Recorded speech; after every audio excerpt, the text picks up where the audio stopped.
నమస్తే SR7 TV news కి స్వాగతం. బులెటిన్ ముందుగా హెడ్లైన్స్. త్రివేణి సంగమం వద్ద ప్రార్థనలు చేసిన రాష్ట్రపతి ద్రౌపది ముర్ము.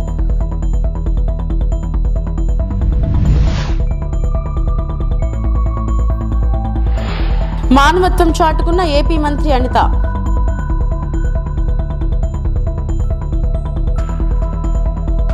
శ్రీవారి సేవలో ఏపీ రాష్ట్ర హైకోర్టు ప్రధాన న్యాయమూర్తి.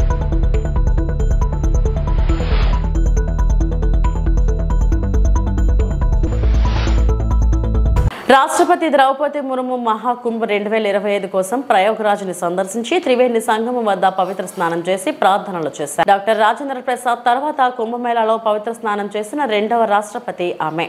महत्व को एक नई ऊंचाई मिली है। वहीं महाकुंभ में स्नान करने वालों की संख्या दिन प्रतिदिन नए रिकॉर्ड बना रही है। महाकुंभ में अब तक करीब 44 करोड़ लोगों ने स्नान किया। राष्ट्रपति द्रौपदी मुर्मू ने त्रिवेणी संगम पर मां गंगा की आरती की। इस मौके पर उत्तर प्रदेश की राज्यपाल आनंदीबेन पटेल और मुख्यमंत्री योगी आदित्यनाथ समेत कई विशिष्ट लोग उपस्थित थे।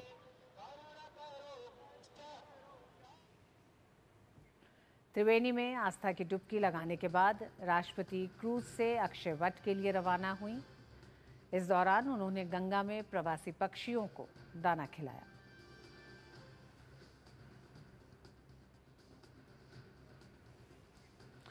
और बाद में राष्ट्रपति अक्षय वट पहुंची, जहां उन्होंने पूजा अर्चना की।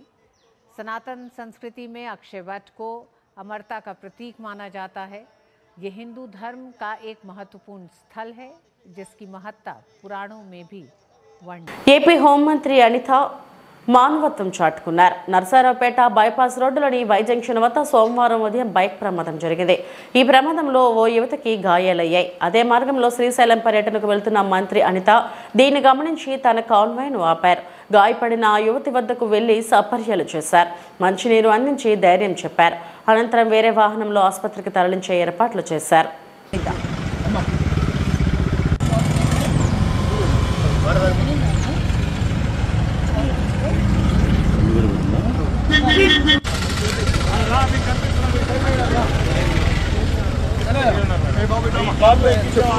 ఆంధ్రప్రదేశ్ రాష్ట్ర హైకోర్టు ప్రధాన న్యాయమూర్తి ధీరజ్ సింగ్ ఠాకూర్ కుటుంబ సభ్యులతో కలిసి సోమవారం ఉదయం నైవేద్య విరామ సమయంలో శ్రీ వెంకటేశ్వర స్వామి వారిని దర్శించి మొక్కులు చెల్లించుకున్నారు.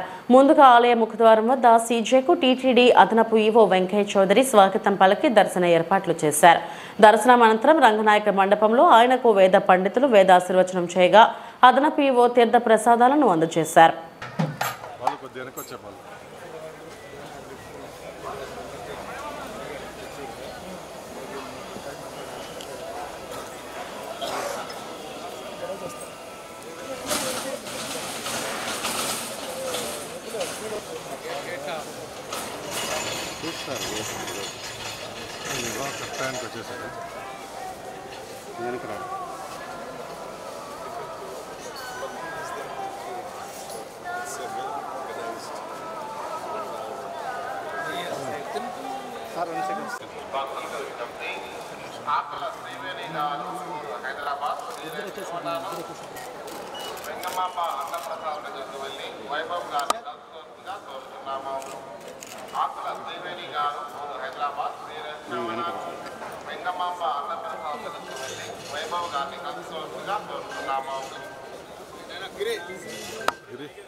ఈ పక్క రాబా ఈ పక్క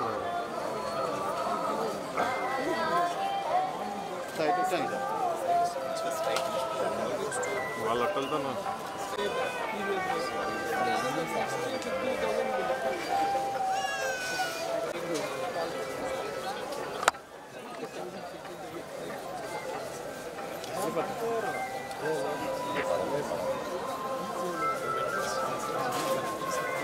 okay.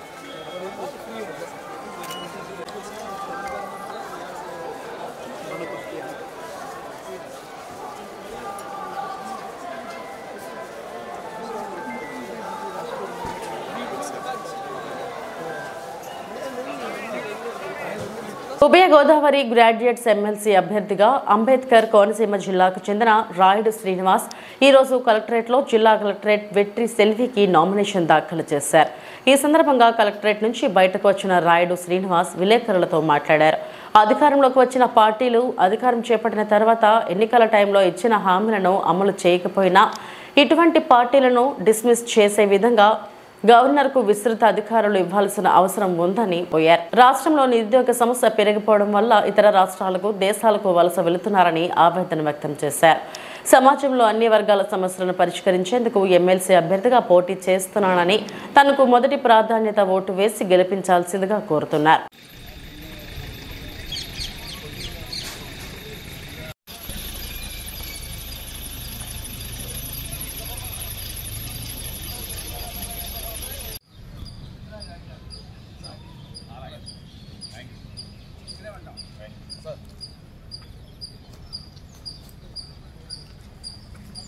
Rayudu Srinivas high court of తెలంగాణలో ప్రాక్టీస్ చేస్తున్నాను అడ్వకేట్గా. ఈ రోజున సమాజంలోని ఎన్ని రాజకీయ పార్టీలు వచ్చినా కానీ హామీలు ఇస్తున్నారు తప్ప వాళ్ళు ఏ విధమైనటువంటి హామీలు నెరవేర్చట్లేదు. ఈ రోజున నిరుద్యోగుల తరఫున నేను నామినేషన్ చేస్తున్నాను. ఇక్కడికి వచ్చే ప్రధాన ఉద్దేశం ఏంటంటే, ఎమ్మెల్సీగా చేసే ఉద్దేశం ఏంటంటే, రాష్ట్రంలో నిరుద్యోగ యువత చాలా దారుణమైన పరిస్థితిలో ఉంది. మీరు మన విలేజ్ నుంచి సిటీల నుంచి కూడా హైదరాబాదు, బెంగళూరు, చెన్నై నగరాలకి జనాలు వలసపోతున్నారు. ఇక్కడ ఏ ప్రభుత్వం వచ్చినా నిరుద్యోగులు పట్టించుకోవట్లేదు. నేను 4 టర్ముల నుంచి కూడా ఎమ్మెల్సీకి ఓటేయడం జరిగింది. గెలిచిన ఏ ఒక్క నాయకుడు కూడా ప్రజల సమస్యలు కానీ, నిరుద్యోగ సమస్యలు కానీ, ఉద్యోగుల సమస్యలు కానీ పట్టించుకోలేదు. అందుకేంటంటే నా ప్రధాన ఉద్దేశం ఏంటంటే, ఎన్నికల మేనిఫెస్టోలో ఇచ్చిన హామీని ఏ పార్టీ అయినా అధికారంలోకి వచ్చిన తర్వాత 6 నెలల్లో నెరవేర్చకపోతే ఆ పార్టీ రద్దు అయిపోయే విధంగా గవర్నర్కు అధికారాలు ఇస్తూ భారత పార్లమెంట్లో విశాఖ నగరంలోని మాధుధారలో కొలువైన మాధవస్వామి, వేణుగోపాల స్వామి ఆలయాల్లో కళ్యాణ మహోత్సవాలు అంగరంగ వైభవంగా నిర్వహించారు. సింహాచలం అనుబంధ ఆలయాలుగా గుర్తింపు పొందిన ఈ ఆలయాల్లో ప్రతి ఏటా భీష్మ ఏకాదశి పర్వదినం రోజు కళ్యాణ మహోత్సవాలు నిర్వహించడం ఆనవాయితీగా వస్తుంది.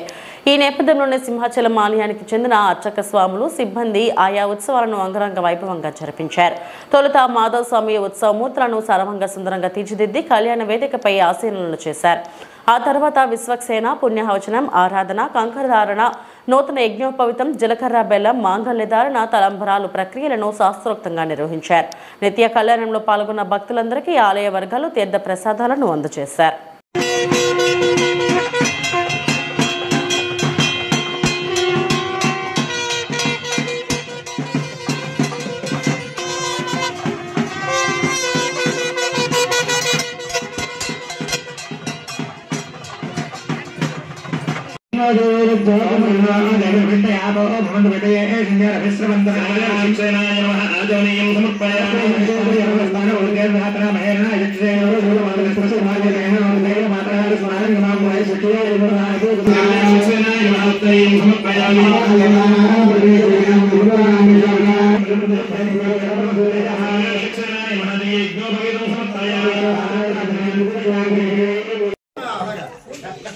పితామహుడు ఆయన ఒక వరం ఉంది, ఆ నాన్నగారే ఇచ్చాడు వరాన్ని.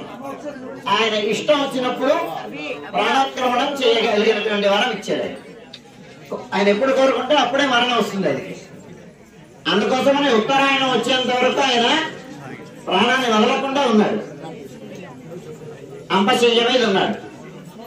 58 రోజుల పాటు ఉన్నాడు ఆయన అంపశయ్య మీద. అంటే ఎంతటి వాడికైనా చివరి కాలంలో శారీరకమైనటువంటి అనుభవాన్ని, కర్మానుభవాన్ని అనుభవించి తీరాలి అనేటువంటి సందేశాన్ని ఆయన అనుభవించి చెప్పాడు. మనకు చెప్తూ ప్రాణం వదిలేసే సమయం ఆయనకు తెలిసిన ధర్మాన్ని ఉపదేశించాడు. ఆయన ధర్మరాజుకి ధర్మాన్ని ఉపదేశించాడు. ఆయన ఏమి ధర్మం ఉపదేశించాడంటే, ఆయన తాత నువ్వు చెప్పు ధర్మరాజుకి అంటే, స్వామి నువ్వు ఉన్నావు కదా, నువ్వు చెప్పొచ్చు కదా, నువ్వు చెప్పు అన్నాడు కృష్ణుడు. అంటే నేను చెప్తే అది ఫలించదు, నువ్వే చెప్పాలి అని చెప్పాడు. కిమేకం దైవతంలోకే కింవాప్యేకం పరాయణం. స్తువంతః కంకమర్చంతః అని ప్రాజ్ఞయో మానవాః శుభం. లోకంలో ఉండేటువంటి వాళ్ళందరూ మంచిని పొందాలంటే, శుభాన్ని పొందాలంటే ఎవరిని మనం పూజించాలి అంటే జగత్ప్రభం దేవదేవం అనంతం పురుషోత్తమం స్తువన్నామ సహస్రేణ పురుషః సతతోత్థితః అని ఆయన జగత్ప్రభు అయినటువంటి శ్రీమన్నారాయణుడిని ఉపాసిస్తే, ఆయన నామాలని స్తోత్రాన్ని పారాయణం చేస్తే వాళ్ళు సుఖంగా ఉంటారు అని. అందుచేత వాళ్ళు మీరందరూ రోజు విష్ణు సహస్రనామ పారాయణం చేసి ఉంటారు. ఆ చేసినటువంటి ఫలితం వలన లోకంలో ఉండేటువంటి వాళ్ళందరూ ఇవాళ తన యొక్క అనుగ్రహానికి పాత్రమై సుఖ సంతోషాలతో సుఖంగా ఉండాలి అని జగత్ప్రభువు కళ్యాణం చేసుకున్నారు. ఆయన కళ్యాణం లోకానికి కళ్యాణం కదండి. అంచేత ఆయనకి కళ్యాణం చేస్తే లోకమంతా శుభ పరంపరలతో సుఖ సౌఖ్యాలతో ఉండాలి అని మనం ఆశిద్దాం.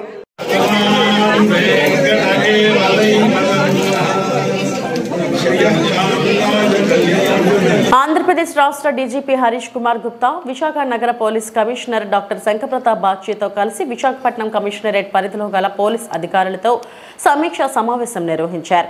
ఈ రోజు సాయంత్రం నగర పోలీస్ కాన్ఫరెన్స్ హాల్ నందు నిర్వహించిన ఈ సమీక్షా సమావేశంలో సిపి డీజీపీకి నగర కమిషనరేట్ పరిధిలో చేపడుతున్న పోలీసింగ్ విధానాన్ని, law and order, crime, traffic విభాగాల పనితీరులను వాటి గణనాంకాలతో పాటుగా పీపీటీ ద్వారా వివరించారు.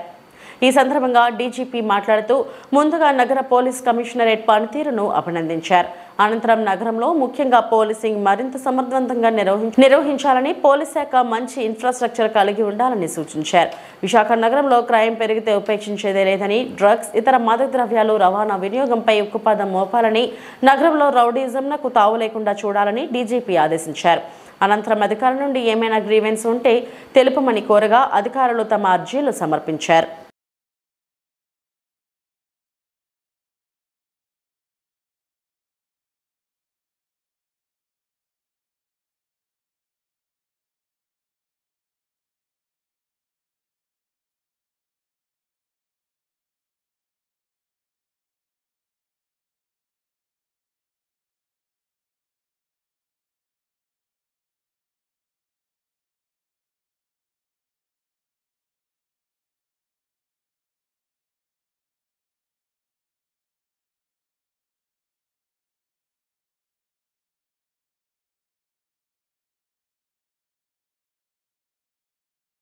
పశ్చిమ గోదావరి జిల్లా పాలకొల్లు నియోజకవర్గంలో పేదలకు వైద్య సహాయంగా ముఖ్యమంత్రి సహాయ నిధి చెక్కులు అందజేత.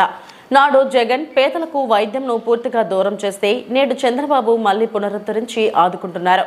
పేదల గుండెకు భరోసా కింద గుండె జబ్బు వస్తే 60,000 విలువ గల ఇంజెక్షన్ ఉచితంగా అందిస్తున్న కూటమి ప్రభుత్వం అధికారంలోకి వచ్చిన 8 నెలల్లోనే పెంచి ఇచ్చిన సామాజిక పెన్షన్లు, మెగా డిఎస్సి నోటిఫికేషన్, అన్నా క్యాంటీన్ల పునరుద్ధరణ, సంవత్సరానికి 3 గ్యాస్ సిలిండర్లు, ల్యాండ్ టైటిలింగ్ యాక్ట్ రద్దు, అస్తవ్యస్తమైన రోడ్ల వ్యవస్థను చక్కదిద్దడం, కష్టమైన అభివృద్ధి, సంక్షేమం దిశగా పాలన అందిస్తున్నారు.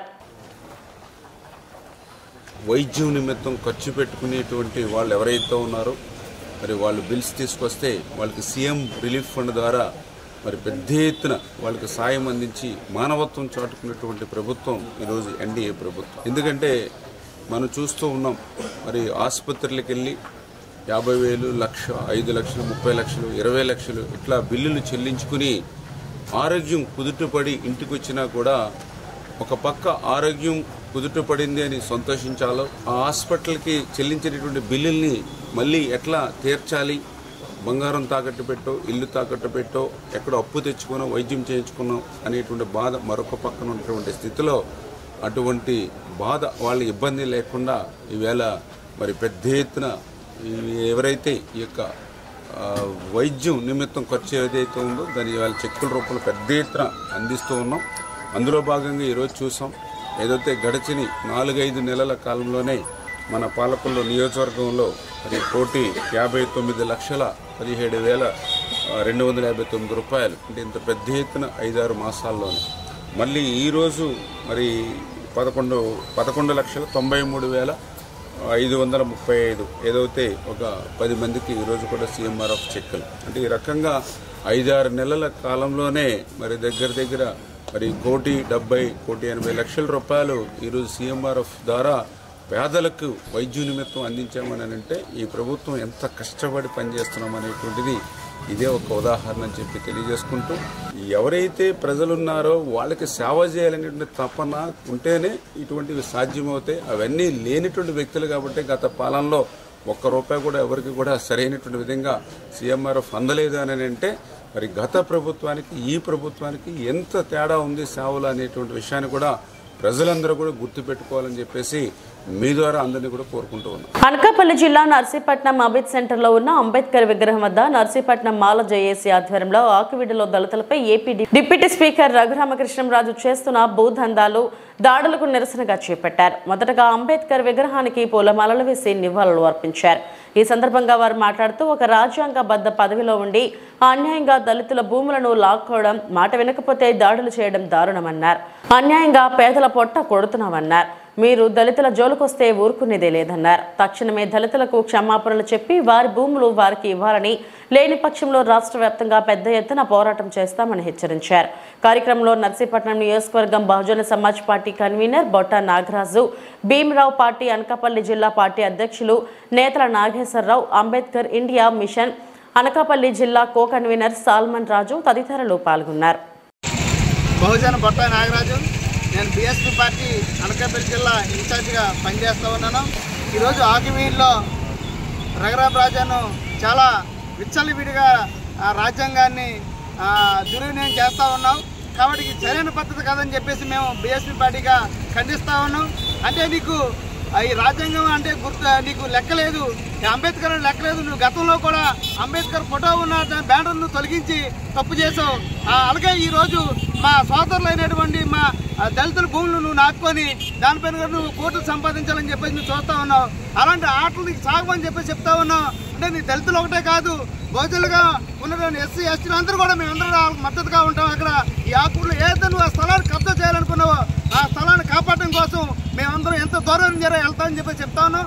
ఆల్రెడీ దానిపైన స్టే తెచ్చుకున్నా జరే మా సోదరులకు నువ్వు నీ అధికారాన్ని అడ్డు పెట్టుకొని నువ్వు దాన్ని కబ్జా చేయాలని చూస్తా ఉన్నావు. అలాంటి చలవని చెప్పి చెప్తా ఉన్నావు. ఖబర్దార్ రఘురామరాజు అని చెప్తా ఉన్నాం. మేమందరం కూడా సంపూర్ణంగా బీఎస్పీ పార్టీ కానీ మిగతా బహుజన కులాలన్నీ కూడా ఈరోజు అక్కడ ఉన్నటువంటి ఆకువీళ్ళు ఉన్నటువంటి ఆ భూమి నిర్వాసితులు ఎవరెత్తున్నారో వాళ్ళందరికీ మద్దతుగా ఉంటామని చెప్పి చెప్తా ఉన్నాం. ఈ ఏదైతే నువ్వు ఈ దుర్మార్గం చర్యలు ఉన్నాయో నువ్వు వెనక్కి తీసుకొని బహిరంగ క్షమాపణ చెప్పాలని చెప్పేసి కూడా మేము బీఎస్పీ పార్టీ తరఫున డిమాండ్ చేస్తా ఉన్నాం. లేని పక్షంలో నువ్వు తీవ్ర పరిణామాలు ఎదుర్కొంటావని చెప్పేసి కూడా హెచ్చరిస్తా ఉన్నాం. జై భీమ్, జై భారత్. శ్రీశైలం మహాక్షేత్రంలో ఈ నెల 19 నుంచి మహాశివరాత్రి బ్రహ్మోత్సవాలు ప్రారంభం కానున్న నేపథ్యంలో ఏపీ మంత్రుల బృందం శ్రీశైలంలో మహాశివరాత్రి బ్రహ్మోత్సవాల ఏర్పాట్లపై సమీక్షా సమావేశం నిర్వహించనున్నారు. ఈ నెల 26న మహాశివరాత్రి పర్వదినం కావడంతో ఏపీ సీఎం చంద్రబాబు నాయుడు రాష్ట్ర ప్రభుత్వం తరపున శ్రీ భ్రమరాంబ సమేత మల్లికార్జున స్వామివారికి పట్టు వస్త్రాలు సమర్పించనున్నారు. అయితే రాష్ట్ర ప్రభుత్వం తరపున గడిచిన కాలంలో మహాశివరాత్రి బ్రహ్మోత్సవాలకు శ్రీశైలం శ్రీ స్వామి అమ్మవారికి మంత్రి స్థాయిలో కానీ స్థానిక ఎమ్మెల్యేలు స్వామి అమ్మవారికి ప్రభుత్వం తరపున పట్టు వస్త్రాలు సమర్పించేవారు. అయితే ఈ మహాశివరాత్రి బ్రహ్మోత్సవాలలో స్వయంగా ఏపీ సీఎం చంద్రబాబు స్వామి అమ్మవారికి ఈ నెల 23న పట్టు వస్త్రాలు సమర్పించేందుకు శ్రీశైలం రావడం రాష్ట్రానికి శుభసూచకంగా అర్చకులు, వేద పండితులు, స్థానికులు, అధికారులు భావిస్తున్నారు. ఈ నేపథ్యంలో ముఖ్యమంత్రి పర్యటనలో భాగంగా భక్తుల ఏర్పాట్లు, శ్రీశైలం దేవస్థానం అభివృద్ధి, భద్రతాపరమైన అంశాలపై ఏపీ మంత్రుల బృందం శ్రీశైలంలో సమీక్ష సమావేశం నిర్వహిస్తున్నట్టు అధికారులు తెలిపారు.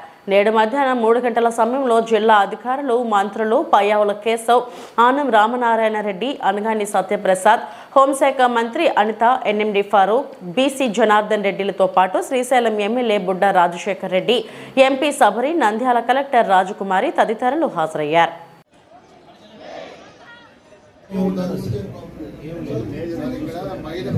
ఈ మామిడికాయలు పీసెస్, ఉసిరికాయలు ఇవన్నీ రోడ్డు పైన ఉంటాయి సార్. వచ్చినోడంతా ఎవరిని అలో చేయలేదు. ఒక్కటి కూడా ఉసిరికాయలు కానీ రోడ్డు మీద మన ఎమ్మెల్యే లేకపోయినా కూడా కనీసం వేసన పెంచండి. అప్పుడు పెద్దగా చెట్లు పోవు. రూట్ పార్కింగ్ లేకపోయినా కూడా కనీసం వేసన పెంచండి, అప్పుడు పెద్దగా చెట్లు పోవు. ఆ రోడ్డు ఒక హాఫ్ మీటర్ పెంచుకుంటారు సార్, అంతకు మించి ఏం చేస్తాం, అదే మట్టి మీద. ఇప్పుడు అక్కడ అటెండెన్స్ చేసుకోవాలి కదా, సాక్షి కేంద్రం దగ్గర అటెండెన్స్ కోసం పోతాడు, అతను వచ్చి అటెండెన్స్ చేసుకుని బయటకు వచ్చి తీసుకొస్తున్నాము. ఫాస్ట్ ట్యాగ్ తోటి నేను ట్యాగర్ చేసేసి అది చేస్తాను. నిన్న మేము నైట్ వచ్చేటప్పుడు 10 minutes నిలబడినాడు సార్, అతను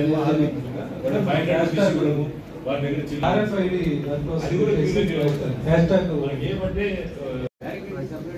చేస్తున్నాం కానీ అది హైట్ సరిపోవట్లేదు, దూకుతున్నారు దాంట్లో. వేరు చాలా మంది వచ్చినప్పుడు ప్రసాదం తీసుకొని పోవాలి, ప్రతి సత్రంలో మీరు హట్ అయిపోయినారు. అందుకని ఈసారి అక్కడ సపరేట్ గా 2 cartons నేను బ్యారికేడ్ పెడతాను. మనం ఈసారి 9 గంటల నుంచే శివస్వామిని లోపలికి తీసుకొని కూర్చోబెట్టేస్తాం. అందుకని ఈసారి అక్కడ సపరేట్ గా 2 cartons నేను బ్యారికేడ్ పెడతాను. వాళ్ళు అట్లా వాళ్ళు ఏం చేస్తారంటే, అది లాస్ట్ ఇయర్ కూడా మనీ ఇష్యూ వచ్చింది, మాకు క్రెడిట్ అవ్వాలి మేము పని చేసిన తర్వాత. ఈసారి ప్రయర్గా మా ఫారెస్ట్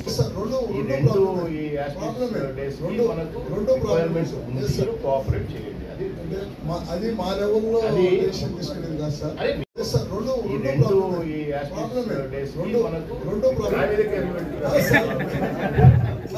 ఇప్పుడు వెలుగోడు నుంచి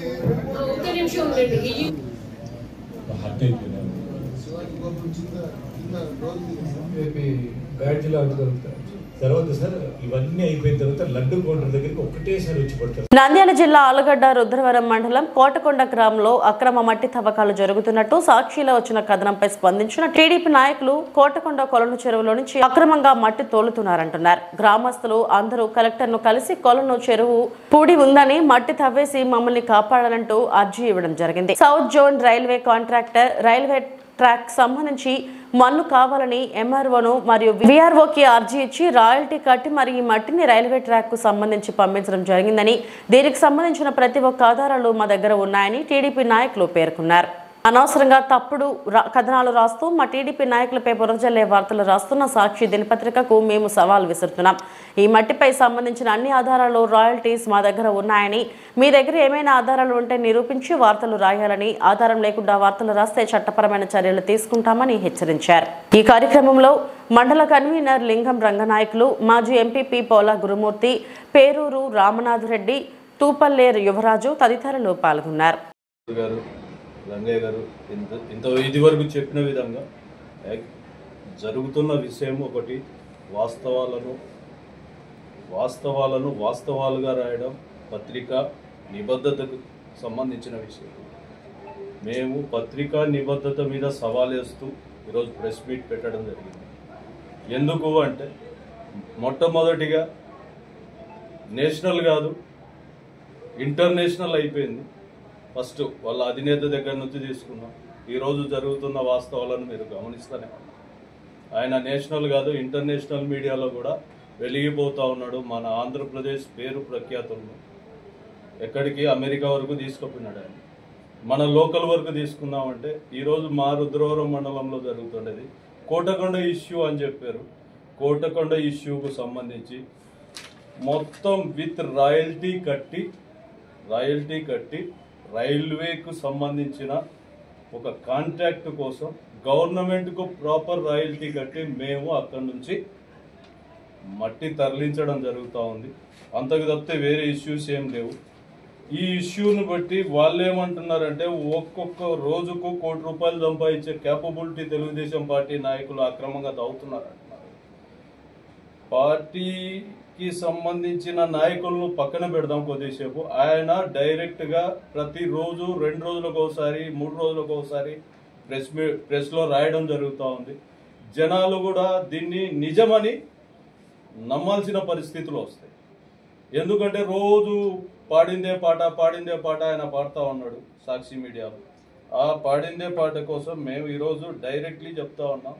కోటకొండ గ్రామంలో కొలం చెరువు ఉందయా, ఆ కొలం చెరువులో ఏం జరుగుతూ ఉందంటే అది పూడికకు గురి అయింది, దానివల్ల గ్రామస్తులు ఇబ్బంది పడుతున్నారని అనడం వల్ల అర్జీ పెట్టిన తర్వాత కోటకొండ గ్రామానికి సంబంధించిన అర్జీ కలెక్టర్ గారికి క్లియరా పత్రికా మూలకంగా నేను ఇస్తున్నాను. ఇంకొకటి సౌత్ సెంట్రల్ రైల్వే నుంచి పర్మిషన్. ఎందుకంటే ఈ మట్టి తవ్వుకోవడానికి సౌత్ సెంట్రల్ రైల్వే తీసుకున్న పర్మిషన్.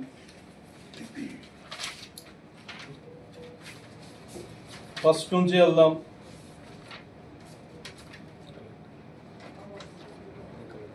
ఇది మన ఎగ్జిక్యూటివ్ ఇంజనీర్ గారు. ఓకేనా? మళ్ళీ వెళ్దాం. కొద్దిగా ముందరికి వెళ్తే మన కలెక్టర్ గారికి గ్రామస్తులు దీన్ని పెట్టుకున్న అర్జీ ప్రకారం దీన్ని తవ్వుకోవడానికి పర్మిషన్ ఇచ్చారు. మూడవది మండలానికి అధినేత అయిన ఎంఆర్ఓ గారు ఇచ్చిన పర్మిషన్. కరెక్టా కాదు? మరి రెవెన్యూ డిపార్ట్మెంట్కు సంబంధించి మండలానికి ఆయనే ముఖ్య వ్యక్తి, ఎవరైనా ఛాలెంజ్ చేయొచ్చు. ఇక అక్రమ రవాణా గురించి మాట్లాడుకుందామా? ఎవరైనా రావచ్చు. ఈరోజు చెప్తా ఉన్న అక్రమ రవాణా గురించి మాట్లాడే వ్యక్తులు ఎవరైనా రావచ్చు. ఈరోజు డిబేట్ వేస్తారు. మా తాత తండ్రులు సంపాదించిన సొంత భూమిలోనే మట్టి తవ్వి అక్రమంగా వీళ్ళ గవర్నమెంట్లోనే, ఎవరి గవర్నమెంట్లో? వైఎస్ఆర్సీపీ గవర్నమెంట్లోనే స్ట్రైక్ చేసిన వ్యక్తిని నా సొంత భూమి తవ్వారు. ఇప్పుడు కూడా అట్లే ఉన్నాయి. మీకు కావాలంటే పత్రికా మూలకంగా మీడియాకు పబ్లిక్గా చూపించగలను. నేను ఛాలెంజ్ చేస్తా ఉన్నా. మా విలేజ్లోనే మా సొంత భూములు తవ్వుతా ఉన్నారని ప్రతిపక్షంలో ఉన్నప్పుడు ప్రజెంట్ మా ఎమ్మెల్యే గారిని, అప్పుడు ప్రతిపక్షంలో ఉన్నారు, ఆమెను తీసుకుపోయి చూపించారు. అమ్మా, ఇవి మా సొంత భూములు, పట్టాలు ఉన్నాయి, కానీ అక్రమంగా తవ్వారు. ఈ మండలం అంతా అక్రమంగా తవ్విన వ్యక్తులు మీ పక్కన పెట్టుకొని ఇదేందా రోజు పొద్దున్న లేస్తే బురద చల్లడం, రోజు పొద్దున్న లేస్తే బురద చల్లడం. ఇంకో విషయం, ఎక్స్పెషల్ విషయం చెప్పమంటావా? నాకు ఇంకొకరికి సంబంధం లేని విషయాలు, వాళ్ళ పార్టీకి సంబంధించిన వ్యక్తులు ఏది చెప్పినా రాయగల క్యాపబిలిటీ సాక్షి మీడియాకు ఉంది. ఎందుకు ఉందో తెలుసా? నా పర్సనల్ చెప్తా ఉన్నా. నేను కొద్ది రోజుల కిందట ఏ పార్టీకి సంబంధించిన వ్యక్తిని కాదు, దేశానికి సంబంధించిన వ్యక్తిని, దేశంలో సైనికుడిని. ఆ టైంలో నేను ఉన్నది. కానీ నన్ను తెలుగుదేశం పార్టీ వ్యక్తి పలాని పొలాలు అక్రమంగా కొన్నాడని కూడా ఇదే సాక్షి మిత్రుడు, ఎక్కడ రుద్రవరం సాక్షి మిత్రులే రాసినారు. ఈరోజు నా ముందరికి రమ్మని, ఆయన ఎప్పుడైనా రమ్మను. ఇది అన్నారు కదా మా నాయకులు అక్రమంగా తవ్వారని, ఇగో మొత్తం విత్ ఆర్డర్స్తో సహా చూపిస్తావా. డాక్టర్ మధుసూదన్ రెడ్డి పాత్రికేయుల సమావేశంలో మాట్లాడుతూ, నిన్న మాట్లాడిన కత్తి శ్రావణి రెడ్డి ప్రెస్ మీట్లో మాట్లాడిన ప్రతి మాట అవాస్తవం అని చెప్పుకొచ్చారు. 1958లో కోర్టులో తీర్పు ఇచ్చారని, అదే స్థలాన్ని నేను 2008లో బుర్రా సుబ్బారావు నుండి కొనుగోలు చేశారని ఇప్పటికీ మా అనుభవంలో ఉందని పేర్కొన్నారు. అప్పటి ఆర్డీఓ శ్రీనివాసులతో 3 ROR సమావేశాలకు హాజరయ్యానని తెలిపారు. హద్దులు పాతుతున్న ఆమెపై 2022లో కేసు కూడా నమోదు చేశామని తెలిపారు. న్యాయ సలహాలు తీసుకుని ఆమెపై కోర్టుకు వెళతామని సూచించారు. నమస్కారం, నేను డాక్టర్ చిత్తులూరు మధుసూదన్ రావు, నా కొడుకు డాక్టర్ చిత్తులూరు మణిదీప్. నిన్న సూరజ్ గ్రాండ్ లో కత్తి శ్రావణి రెడ్డి గారు నా మీద చేసినటువంటి ఆరోపణలు అవాస్తవాలని ఖండిస్తూ మీకు చెబుతున్నాను. ఆమె రైతు నగరం గ్రామంలో 110 అనే సర్వే నంబర్లో మా పూర్వీకులకు 1956లో దాన విక్రయం ద్వారా 5 ఎకరాల 61 సెంట్లు మాకు ఉంది. మేము ఎవరికి అమ్ముకోలేదు. ఆ స్థలాన్ని మధుసూదన్ రావు దౌర్జన్యం చేసి ఆయన అనుభవిస్తున్నాడు అనేది ఆరోపణ. ఈ విషయంలో ఆమె చెప్పిన 56వ సంవత్సరంలో దాన విక్రయం కరెక్ట్. ఆ దాన విక్రయం ద్వారా వాళ్ళ పూర్వీకులైనటువంటి కత్తి వీరారెడ్డి, పెద్ద వీరారెడ్డి, చిన్న వీరారెడ్డి 5 ఎకరాల 61 సెంట్లు చిట్టెపు అంకమ్మ ద్వారా దాన విక్రయం వచ్చింది. కానీ ఆమె చిట్టెపు అంకమ్మ దత్తపుత్రుడు బాలరెడ్డి వీళ్ళ అబ్బలకు, శ్రావణి అబ్బలకు కోర్టులో వివాదమయ్యి 58వ సంవత్సరంలో సెప్టెంబర్ 1958లో డిస్ట్రిక్ట్ కోర్టు డిక్రీ ఇచ్చింది. 110 అనేటువంటి సర్వే నంబర్లో శ్రావణి రెడ్డి గారి పూర్వీకులకు ఎటువంటి హక్కు లేదు. సో 58 తర్వాత శ్రావణి రెడ్డి పూర్వీకులు హక్కు లేనప్పుడు వాళ్ళు అమ్ముకునే దానికి వీలు లేదు. మా పూర్వీకులు అమ్మలేదు, మా పూర్వీకులు అమ్మలేదు, ఈసీలో తేరడం లేదు, వాళ్ళ పేరు లేదంటే వాళ్ళకి అమ్మేదానికి హక్కు లేనప్పుడు వాళ్ళు ఏముంటుంది. చిట్టెపు బాలరెడ్డి గారు ఆయనకు సంక్రమించిన మొత్తం 5 ఎకరాల 61 సెంట్లు అమ్మడం వల్ల ఒకరి ద్వారా మేము లింక్ డాక్యుమెంట్లు నిజ నిర్ధారణకు నిదర్శనకు లిఖితపూర్వకంగా డాక్యుమెంట్లన్నీ చూపిస్తూ నేను 2008లో ఆ స్థలాన్ని నేను కొనుక్కున్నాను. సర్వే ప్రకారం 4 ఎకరాల 2 సెంట్లు 110లో ఉంది. నాకు మిగిలిన అది కాకుండా కూడా ఇంకా 3 ఎకరాల 63 సెంట్లు మొత్తం మధుసూదన్ రావు ఫ్యామిలీకి రైతు నగరంలో 7 ఎకరాల 39 సెంట్లు ఉంది. ఆమె పోరాడుతున్నానని అనుకునేది ఇదంతా పక్కన పెట్టేసి ఆమెకు తీర్పు విరుద్ధంగా వచ్చింది అన్న నెపంతో కోర్టుకు వేసేసింది. ఈరోజు అది కోర్టులో ఉంది, కోర్టులో నడుస్తుంది. కాబట్టి కోర్టులో ఉన్న దాన్ని ఆమె మళ్ళీ ఈ విధంగా పత్రికాముఖంగా చేయకూడదు. కోర్టు తీర్పును నేను శిరసావహిస్తాను. కోర్టు ఏ తీర్పు ఇస్తే దాన్ని నేను బాధ్యతాయుతమైన భారతీయ పౌరుడిగా శిరసావహిస్తాను. కోర్టు తీర్పు ఏముంటే అది చేస్తాను. కానీ ఖచ్చితంగా మా న్యాయ సలహాల నిపుణుల మేరకు మేము ఆమె మీద పరువు నష్టం దామా డిఫమేషన్ వేయవచ్చు. అలాగే క్లెయిమ్లీ exclusive whatever it may be unless వినకుండా ఈ దాన్ని ప్రాపగేట్ చేస్తున్నటువంటి వాళ్ళ గురించి కూడా న్యాయ సలహాలు కూడా మేము తీసుకుంటాం. నా వార్తలను ఆమె వార్తలను మీరు ఎలాగైతే ప్రచురించారో నిన్న నా వివరణను కూడా తీసుకొని పత్రికల్లో మీరు దాన్ని కూడా ప్రచురించండి. ఆమె ఒకటి చెప్పింది, నేను ఇంకొకటి చెబుతున్నాను. ఏది సహేతుకమని మీరు దయచేసి పత్రికా సోదరులకు, ఎలక్ట్రానిక్ సోషల్ మీడియా వాళ్ళకి ఇది విన్నవిస్తున్నాను. ధన్యవాదాలు. ఆమెతో పోరాడుతున్నాను. దయచేసి ఇందులో రాజకీయ నాయకులు నన్ను దయచేసి లాగొద్దండి. నేను ఏ రాజకీయ నాయకుని సలహా హెల్ప్ తీసుకోలేదు, నిజంగా చెప్తున్నాను. ఆమె మాత్రం ప్రతి ఒక్క రాజకీయ నాయకుని యొక్క తలుపు తట్టింది. No problem. నేను మాత్రం ఏ రాజకీయ నాయకులు హెల్ప్ తీసుకోను. అలాగే కూటమి ప్రభుత్వం, మన ఎన్ఎండి ఫరూక్ గారు కూడా మా గౌరవ మంత్రివర్యులు వాళ్ళ దృష్టికి వెళ్తానన్నారు. మాకు కూడా ఆ దృష్టికి వెళ్ళినప్పుడు మేము ఖచ్చితంగా ఆయనకు వివరణ ఇస్తాం. No problem, no issues. అందుకే మీకు చెప్పానని అనుకుంటున్నాను. చూపించమంటారా?